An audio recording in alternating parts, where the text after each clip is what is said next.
She'll face off tonight in the debate with Vice President Mike Pence in Salt Lake City, Utah. Utah is one of a handful of states that for years has conducted its elections almost entirely by mail. Neighboring Colorado is another. So with a record number of Americans expected to join them in voting by mail this fall, ABC's Clayton Sandell talked to officials in both states and got an inside look at how Colorado has made their mail-in system work, the steps that they take to keep ballots safe and secure, and how they're responding to baseless claims by the president of mail-in voter fraud. It's tonight's Ballot Watch. No matter how many times President Trump makes false claims about mail-in voting, they take them, we don't like them, we don't like them. They're being sold, they're being dumped in rivers. They found ballots in a wastepaper basket. And repeats them. See, they found ballots in a wastepaper basket. They found ballots dumped in a stream. And repeat, well, you get the idea. Election officials insist mail-in voting is secure and trustworthy. Widespread voter fraud doesn't exist.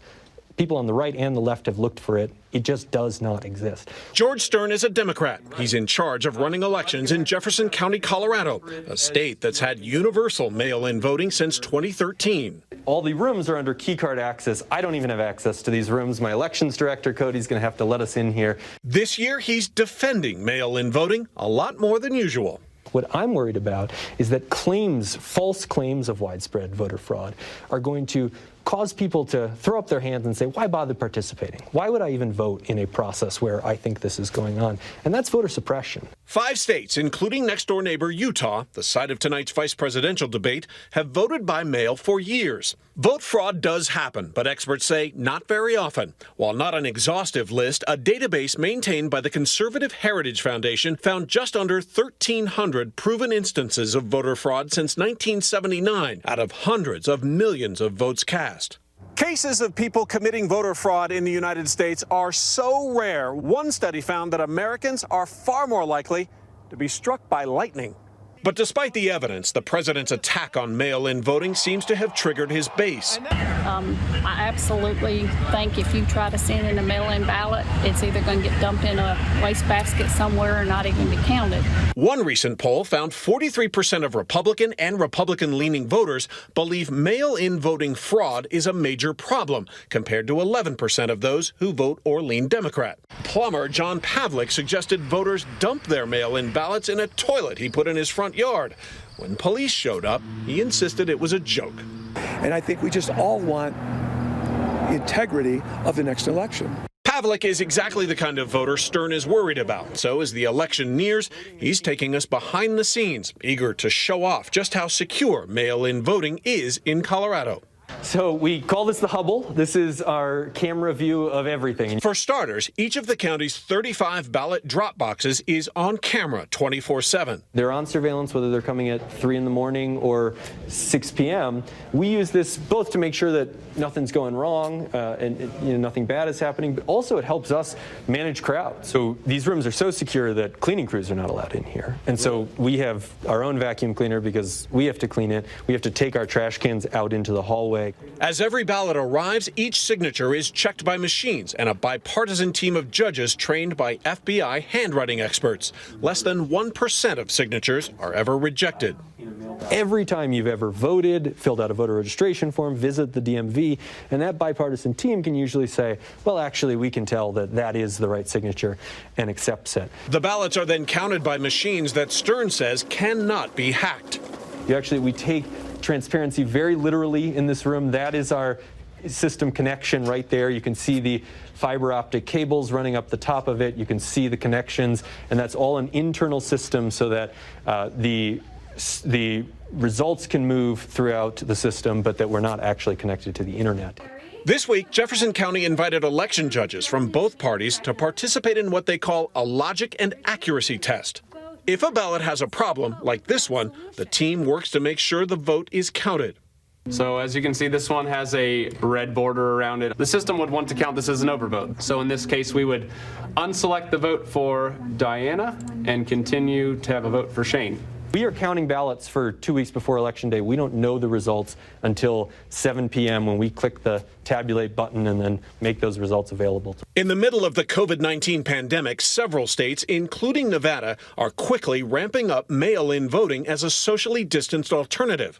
Republican Wayne Williams, who served as Colorado's Secretary of State, worries some states may not be ready with systems that can take years to perfect. Some of those states who are wanting to move to this system may not have an accurate signature database. And how much can that affect the outcome? It can affect it tremendously. So if you don't count the right ballots, you can shift an election by a point or two. So I hear rhetoric from both sides saying they're always safe or they're always fraudulent. Neither of those is correct. If you do it right, you can have a safe system.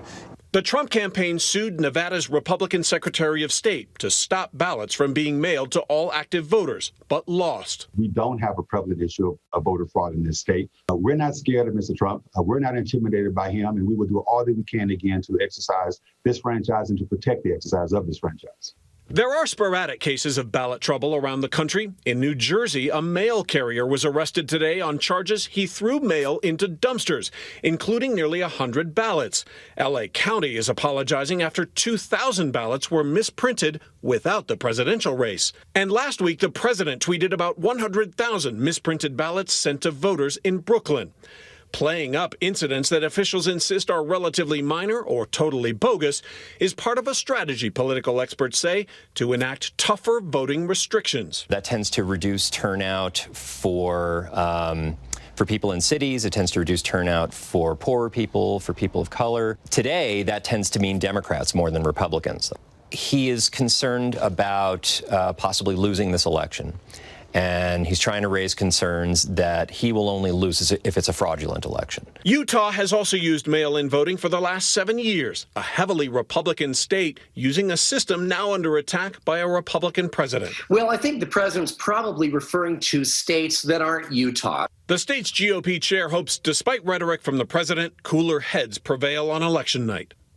The best course of action is not to ever assume a conspiracy. Just be patient. Our clerks in every county work incredibly hard, and they have processes in place, and we just need to wait and let the process work itself out. Election officials on both sides of the aisle hope that when voters cast a mail-in ballot, it's also a vote for keeping the faith and trust in the system. I would not pretend to speak for the president or to psychoanalyze why he's doing what he's doing. I will say only that we have had 7 years of experience of universal vote by mail in Colorado. We have broad bipartisan support for it, and we can say unequivocally that it is extremely accessible and extremely secure. Clayton Sandell, ABC News, Golden, Colorado. Hi, everyone. George Stephanopoulos here. Thanks for checking out the ABC News YouTube channel. If you'd like to get more videos, show highlights, and watch live event coverage, click on the right over here to subscribe to our channel. And don't forget to download the ABC News app for breaking news alerts. Thanks for watching.